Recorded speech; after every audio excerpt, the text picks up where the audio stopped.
My name is Silana Tezera. I am 27 years old and I just completed my degree in law. This is a dream that I avoided for a long time. My dream includes becoming a judge in Israel and continuing my studies into the future. I would like to share with you one story from among many that arise during our volunteering in the community, that I feel that they are part of my journey experience in fulfilling my dream. Every Wednesday, I meet with the military school girls in a club called Debate. We talk about important issues such as the principle of equality, the right to privacy, the right to be treated with respect, and so on. The girls learn how to express their opinions, present arguments for and against, and organize their thoughts. I've been privileged to lead them in this lesson, and I've seen how it enables them to slowly open and express themselves freely without embarrassment, and to defend their opinions. At the end of the one meeting, a girl came up to me and told me that this is what she wants to do in the future, to be able to stand up, say what is on her mind without feeling afraid. At that moment, I felt that my message has been received. As they say, who is the wise man who learns from every person? Thank you for the opportunity to build up the community and at the same time to build myself. Thank you very, very much. My name is Ilah Hamra. 3 years ago, I joined the project Student Build a Community in Akko. There, I did a BA in Education and Learning Disabilities. I have been involved in education and training since grade school. Because I experienced it for myself, the meaning of every child needs one adult to believe in it. After high school, I did a year of volunteering and then I joined the army as a commander. During the 2 years in Akko, I guided a group of school children newly from Ukraine. I helped them learn Hebrew and we developed deeply personal relationships. I was like their big sister. I felt important in their lives. One of the children is having social challenges. Together with the group, I succeeded to help him find friends. Now, I am part of Student Build a Community in Tel Aviv and learning organizational consultation for my MA degree. As the support changed my life, thanks to this project, I was able to study, work, and even to save. This is what gave me the drive to continue learning and build my future as a first-generation academic. Today, I mentor girls from the first school. Because of the war, they missed many classes. My work with them is focused on helping them catch up on what they missed. At the same time, I am sharpening my skills, even my English, and I've experienced it that will stay with me forever. I am focused on achieving my dreams and paying them forward. Thank you very much for listening. My name is Shachar Ohana. I'm a third year student for biotechnology engineering, and this is my second year in the Students Build a Community project. I was called on the 7th of October for military reserve duty. I first started in the northern parts of Israel, and then I moved to Gaza, which I was there for over 80 days, more or less. I was in a tank battalion, which was in the first lines of the battle, and my unit was responsible for delivering food and ammunition to the front lines. I came back from the war very motivated, after it took me a little bit of time to get my bearings back. It was difficult to be back to normal, and last Thursday, for example, I met with my fellow soldiers for a meal, and one of them told me that he feels he didn't yet come back to the normal parts of his life over 3 months after the war. I believe that after I returned from the war, I became very motivated to create a safe space for the children that I mentor. I want them to feel really confident in themselves and have a better future and a better generation for our future, which I believe this is the most important job we can do. And ESRA gives me a very, very good platform for that, for meeting the future generation, helping them both academically and behaviorally. For example, one of the kids that I mentor last year had failing grades at the start of the year, and during the last part, he has 80s and 90s in all of his tests, which was amazing for me to see.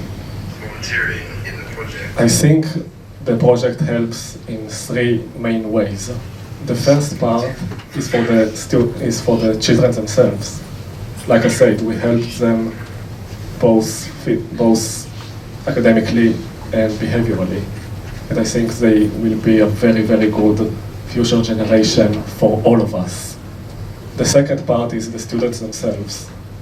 We have, and Hila and Rachela, who were with me in Akko last year, can testify to that.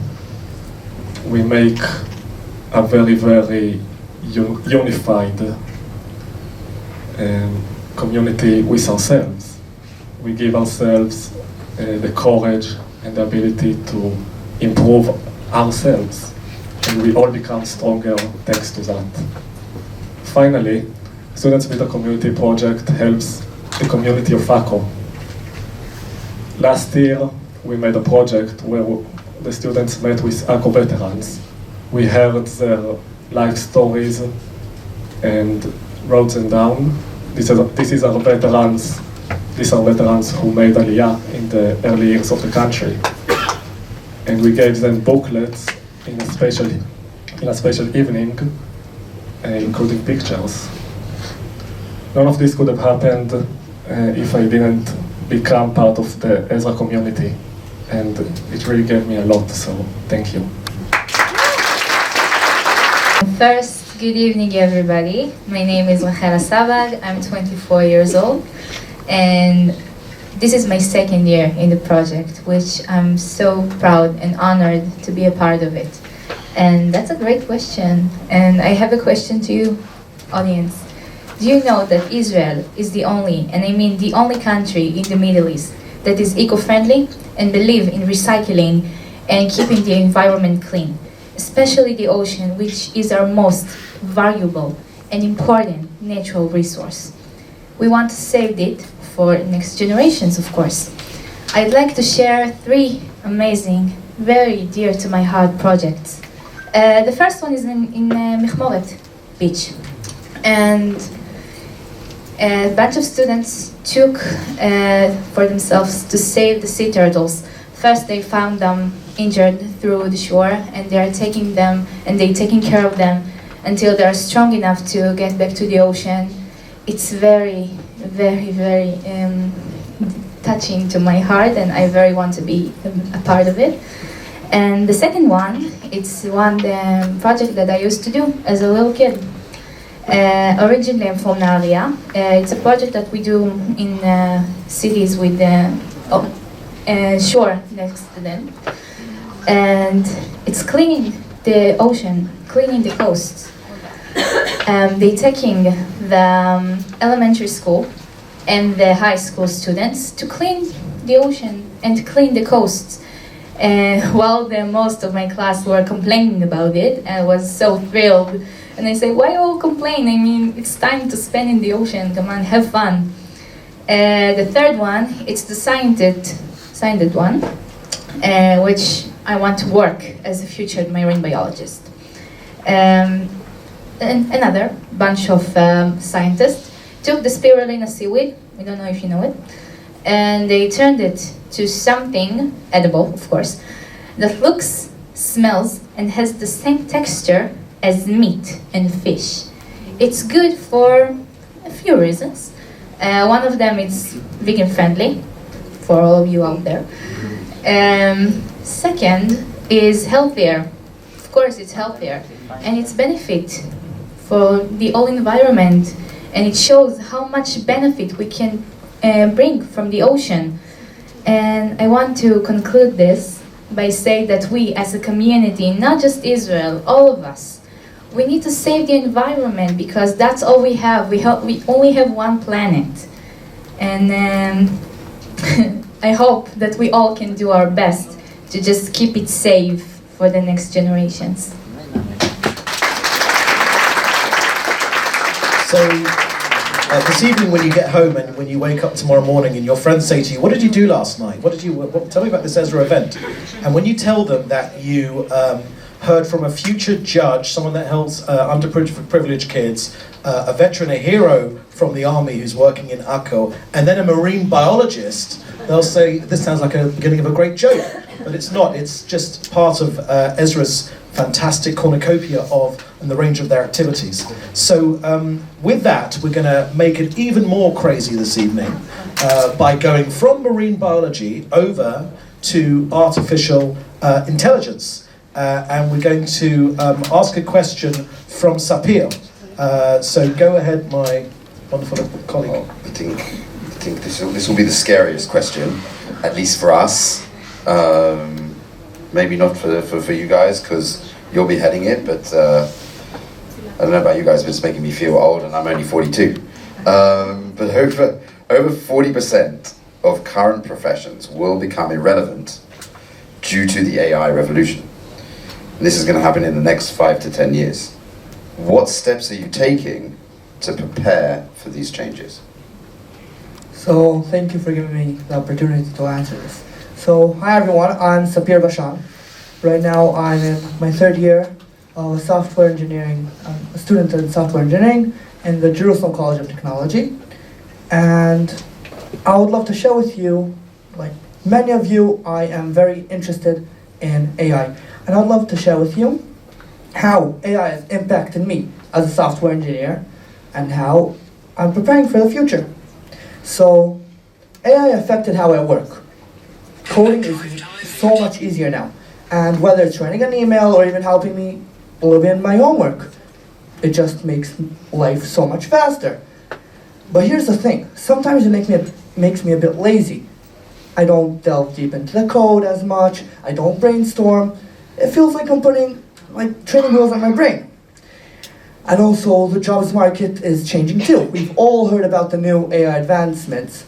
ChatGPT, Google's new Gemini, image generation, and now since recently also video generation. It sounds very, very scary.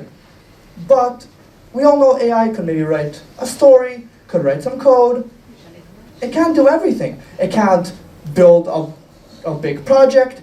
So the question that everybody's asking is, how do I stay relevant? So in my opinion, by embracing AI as a tool instead of a replacement, and instead of letting it write my code, I could use it to be more efficient. Think about it like this. AI might be able to help me to write parts of a song, but it takes a musician to write a symphony. The future of software engineering and the world as a whole is very bright for people who love building and innovating. AI only came because of engineers, and the world will always love creative minds. So should we fear AI? In my opinion, absolutely not. AI is just a new tool, like the printing press, machines, computer, internet, and everything in between. It's the next step in human evolution, and it's here to help us, and of course, it's here to stay. So hopefully we could make it a better place for all of us. Thank you.